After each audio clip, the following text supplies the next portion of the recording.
രാത്രി ഉറക്കം വന്നില്ല. അവൻ പറയാതെ പോയതിൻ്റെ സങ്കടം. തലയിണയിൽ കണ്ണുനീരിൻ്റെ നനവറിഞ്ഞു.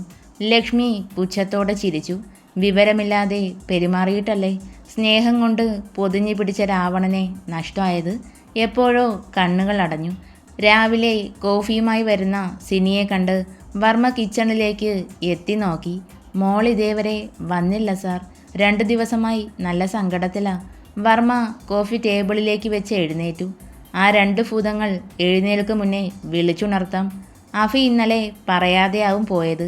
പിന്നെ തലേന്ന് പാതിരാത്രി പോയിട്ട് ഇന്നലെ ഉച്ചയ്ക്കല്ലേ വന്നത്. പുള്ളിക്കാരിക്ക് അതിൻ്റെ ടെൻഷനും കാണും. ആദ്യ പറഞ്ഞു. ശരിയാ, ഈ ചെറുക്കൻ അതിനെ പേടിപ്പിച്ച് കൊല്ലും.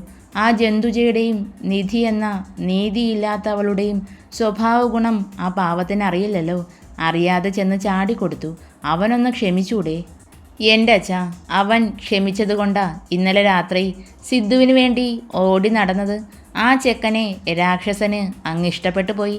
അളിയന്മാർക്ക് രണ്ടിനും കര കവിഞ്ഞൊഴുകുന്ന സ്നേഹമായിരുന്നുവെന്ന് കീർത്തി പറഞ്ഞു. വാതിലിൽ ആരോ തട്ടി. ലക്ഷ്മി ഞെട്ടി ഉണർന്നു. നിലത്ത് നിന്ന് ചാടി എഴുന്നേറ്റു. സമയം നോക്കിയതും കണ്ണുകൾ മിഴിഞ്ഞു. ദൈവമേ, 9 മണി. ആ സ്ത്രീ ആയിരിക്കും. എന്തേലും കിട്ടാൻ വേണ്ടി കാത്തിരിക്കുക കൊല്ലാൻ. വാതിൽ തുറന്നതും മുന്നിൽ വർമ്മയാണ് കണ്ടത്. അയാൾ പുഞ്ചിരിച്ചു. എന്തേ ലേറ്റ്? ഇന്നലെ ഉറങ്ങിയില്ലേ? അത് അവൾ സാരി തുമ്പിൽ അമർത്തി പിടിച്ചു പരിങ്ങി. വർമ്മ അകത്തേക്ക് കയറി. നിലത്ത് കിടക്കുന്ന പില്ലോയും ബെഡ്ഷീറ്റും കണ്ട് ലക്ഷ്മിയെ നോക്കി. അവൻ്റെ ദേഷ്യമൊന്ന് അടങ്ങട്ടെ. സാർ എവിടെയാ പോയേ? എൻ്റെ മോളെ, ബാംഗ്ലൂർക്കാ. അന്ന് നിങ്ങൾ പോയില്ലേ അതുപോലൊരു മീറ്റിംഗ്. അപ്പോൾ ഇന്നലെ നൈറ്റോ? വർമ്മ ചുണ്ട് കടിച്ചു പിടിച്ച് ചിരിച്ചു. അവളുടെ തലമുടിയിൽ അരുമയായി തഴുകി. 2 ദിവസമായി ഒരുപാട് കരഞ്ഞു അല്ലേ? ആ ചുവന്ന് തുടുത്ത കണ്ണിലേക്ക് നോക്കി. അഫിക്ക് അവൻ്റെ സീതയെ ഒരുപാടിഷ്ടാ. കുഞ്ഞ് പേടിക്കും പോലെ അവൻ മറ്റൊന്നിനും പോയിട്ടില്ല. മോൾക്ക് വിശ്വസിക്കാം. ലക്ഷ്മി ചിരിച്ചു. ഞാൻ പോട്ടെ. സമയം കളയാതെ താഴേക്ക് വരാൻ നോക്ക്. രണ്ടും ഇപ്പം എഴുന്നേക്കും. വാതിൽ കടന്ന് പുറത്തേക്ക് ഇറങ്ങിയതും ലക്ഷ്മിയുടെ വിളിയെത്തി. ഞാൻ ഇനി 1 വർഷം? സങ്കടത്തോടെ പറഞ്ഞു. മോള് ആ എഗ്രിമെൻ്റ് വായിച്ചോ? ഇല്ല, അഫിസാറ് പറഞ്ഞതാ. പക്ഷേ കഴിയുമായിരുന്നില്ല. നോക്കാം. ഒരു ദീർഘനിശ്വാസത്തോടെ അയാൾ നടന്നകന്നു. വർമ്മ സാറിനും ആദി സാറിനും ഒന്നും ചെയ്യാൻ കഴിയില്ല. പക്ഷേ കഴിയുന്ന ഒരേ ഒരാൾ രാവണനാ.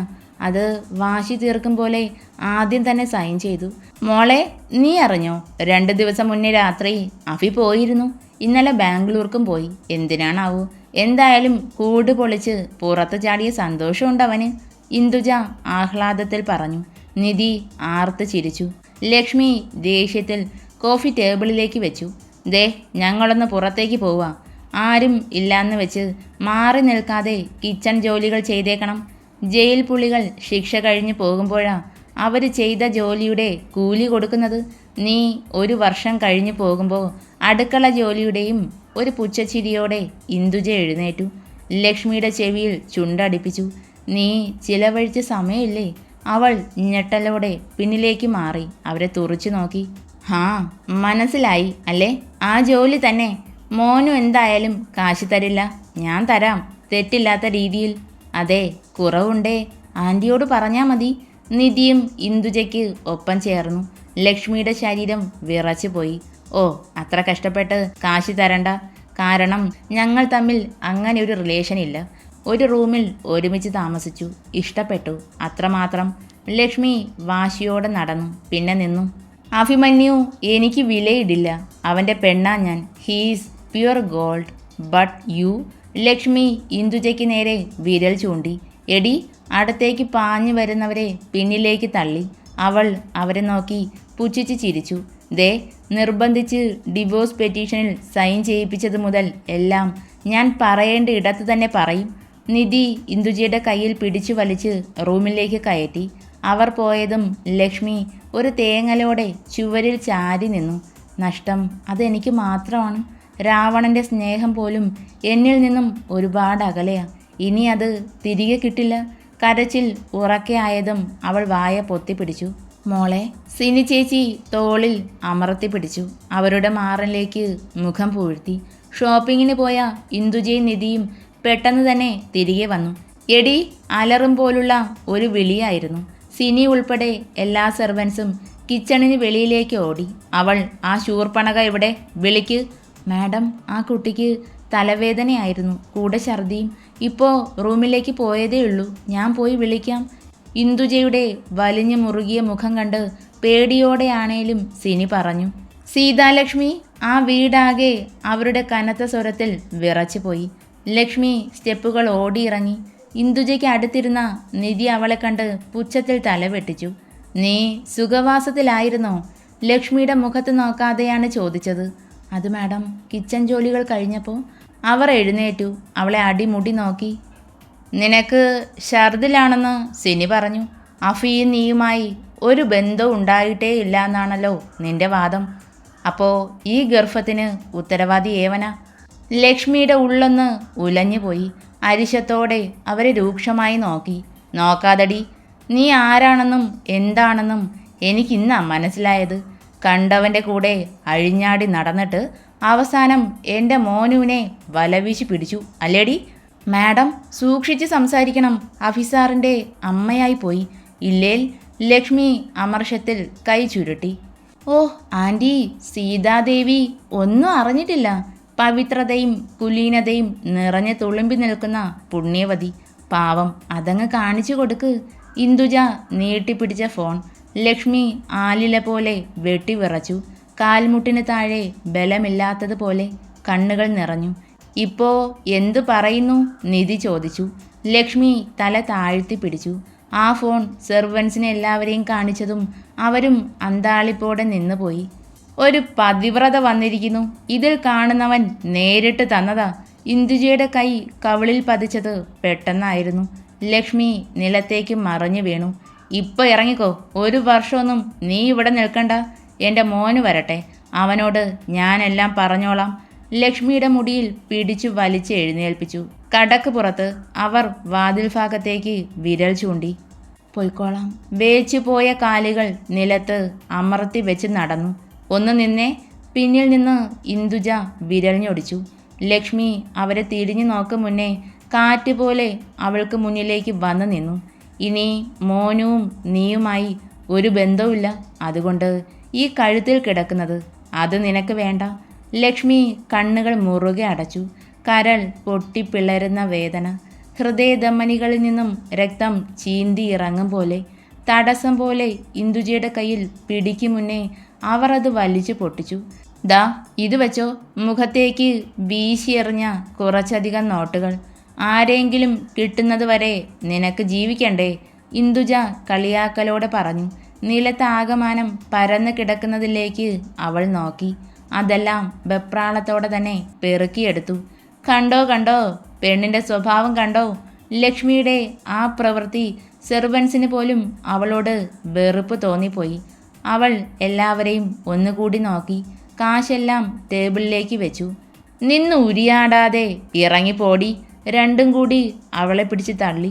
വാതിലും കടന്ന് കാറ്റ് പോലെ പുറത്തേക്ക് തെറിച്ച് വീഴാൻ പോയവളെ അവൻ ചേർത്ത് പിടിച്ചു.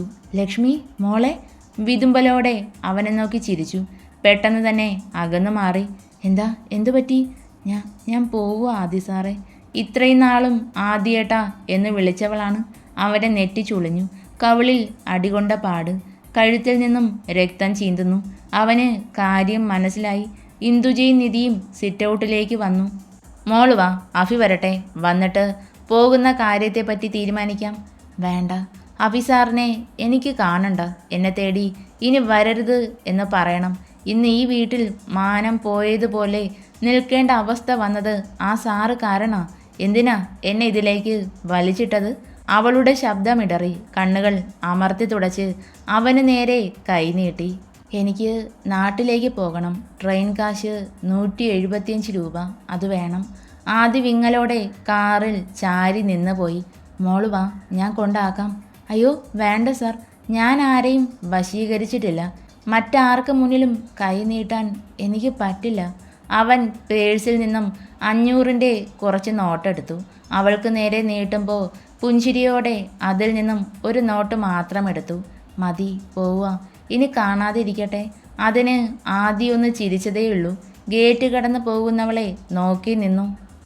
ഈ സീതയെ തേടി രാവണൻ വരും. ആദി ഹാളിലേക്ക് ധൃതിയിൽ നടന്നു. സന്തോഷത്തിൽ ഉറക്കെ ചിരിക്കുന്ന രണ്ടിനെയും രൂക്ഷമായി നോക്കി. ചിരിക്ക്, അവൻ വന്നാൽ എന്താ നടക്കാൻ പോകുന്നതെന്ന് കണ്ടു തന്നെ അറിയാം. ഇവിടെ നിന്ന് നിങ്ങൾ അടിച്ചിറക്കിയതേ അവൻ്റെ പ്രാണനാ. ഇന്ദുജ അത് കാര്യമാക്കാതെ ഫോണും പിടിച്ച് അഹങ്കാരത്തിൽ തന്നെ നിന്നു. റെയിൽവേ സ്റ്റേഷനിലെ പ്ലാറ്റ്ഫോമിൽ ഒരു ജീവശവം കണക്കെ ഇരുന്നു. കുട്ടി, കഴുത്തിലെന്താ, ചോരയാണോ? അടുത്തിരുന്ന ഒരു സ്ത്രീ ചോദിച്ചു. അവൾ സാരി തലപ്പാൽ കഴുത്തിലെ രക്തം തുടച്ചു. വിരൽ വെച്ചൊന്ന് പരതി. അതിനും ഒരു യോഗം വേണം, എനിക്കതില്ല. ആദ്യത്തേത് യാദവിൻ്റെ മുഖത്തേക്ക് വലിച്ചെറിഞ്ഞു. അന്ന് വേദനിച്ചില്ല. പക്ഷേ ഇന്ന് ട്രെയിനിൻ്റെ ചൂളം വിളി ശബ്ദം. പോവാണ് കൊച്ചി എന്ന മഹാനഗരം. ഇനി ഓർമ്മകൾ മാത്രമാകും. 6 മണിയോടടുപ്പിച്ച് ഗേറ്റ് തുറക്കുന്ന ശബ്ദം. വിളക്ക് കൊളുത്താൻ തുടങ്ങുമായിരുന്ന അച്ചമ്മ ഉമ്മറത്തേക്ക് വന്നു. ലച്ചുമ്മയല്ലേ? തലയെത്തിച്ച് അവൾക്ക് പിന്നിലേക്കാണ് അവർ നോക്കിയത്. ആ മോൻ വന്നില്ലേ? അച്ചമ്മേ ഓടി വന്ന് അവരെ കെട്ടിപ്പിടിച്ചു. മോള് ഒറ്റയ്ക്കാണോ വന്നത്? ലക്ഷ്മി ചിരിച്ചു. അച്ചമ്മയുടെ കയ്യിൽ പിടിച്ച് അകത്തേക്ക് നടന്നു. അതെന്താ അങ്ങനെ ചോദിച്ചേ? ഞാൻ ഇവിടെ നിന്ന് പോയത് ഒറ്റയ്ക്കല്ലേ, അപ്പോൾ തിരികെ വരുന്നതും ഒറ്റയ്ക്കാവും. ദേവകിയമ്മയുടെ നെഞ്ചം വിങ്ങിപ്പോയി. അവളുടെ വെറും കഴുത്തും മുറിഞ്ഞ പാടും എല്ലാം കൂടിയായതും എന്തോ പന്തികേട് മണത്തു. പക്ഷേ അവരൊന്നും ചോദിച്ചില്ല. അച്ചമ്മേ, സിദ്ധൂട്ടൻ എവിടെ? അച്ഛൻ വരാൻ സമയമായി വരുവല്ലേ? സിദ്ധൂട്ടാ, ചേച്ചി വന്നു. ഇനി സീതേച്ചി എങ്ങും പോവില്ല കേട്ടോ, ഉറക്കെ പറഞ്ഞു. സിദ്ധുവും മാധവനും ഇവിടെ ഇല്ല മോളെ. അവരെവിടെ പോയി? അത് മോൻ ആശുപത്രിയിൽ അഡ്മിറ്റാ. ചെറിയൊരു പനി, 2 ദിവസമായി. ലക്ഷ്മി കസേരയിൽ നിന്നും ചാടി എഴുന്നേറ്റു. എന്നിട്ടെന്താ എന്നെ അറിയിക്കാഞ്ഞേ? എവിടെ? മെഡിക്കൽ കോളേജിലാണോ? ഞാൻ പോവാം. അച്ചമ്മ അവളുടെ അവസ്ഥ കണ്ട് വേദനയോടെ ആ കയ്യിൽ മുറുകെ പിടിച്ചു. ഇന്നിനി സന്ധ്യയായി. അവിടെ എത്തുമ്പോൾ ഇരുട്ട് മോളെ.